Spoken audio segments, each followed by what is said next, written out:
Pollination is the reproduction of plants where pollen is transferred into the stigma, then is moved into the ovary. There are two main plants, gymnosperm and angiosperm. Pollination is usually achieved by winter pollinators. Native Australian plants are occasionally in clusters, for instance banksias and bottlebushes. This is an example of inflorescence. Since the plants are in clusters, this increases the pollen taken in by ovules.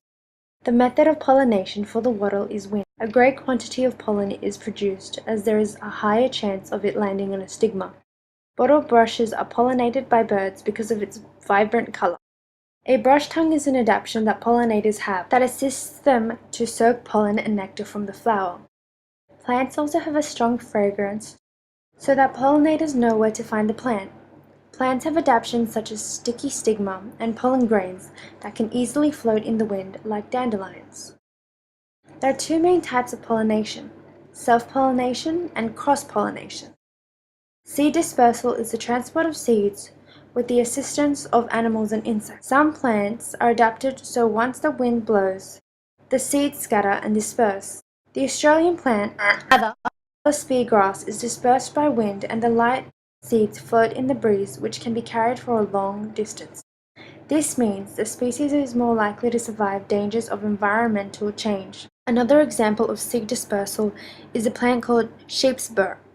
The seeds disperse by attaching themselves to the fur of animals, which then can be carried to further distances. The Axia's native raspberry is dispersed by ants. The ants carry the fruit into their nest, and the seed has an outer layer which ants can't eat. The Catagy eucalypt is very useful to bees as the bees use it for building nests. The bees collect sticky seeds, but they also dispose of it because their nest soon becomes blocked. There are some adaptations that plants have. For example, banksias which have wings to help the seeds float.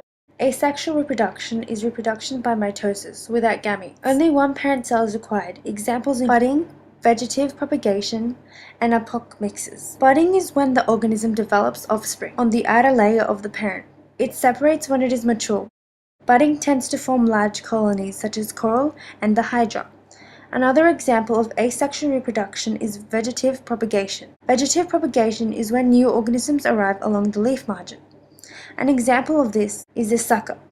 Vegetative propagation means that there will be much more plants it initially had. Apomixis in plants such as kangaroo grass and land orange trees.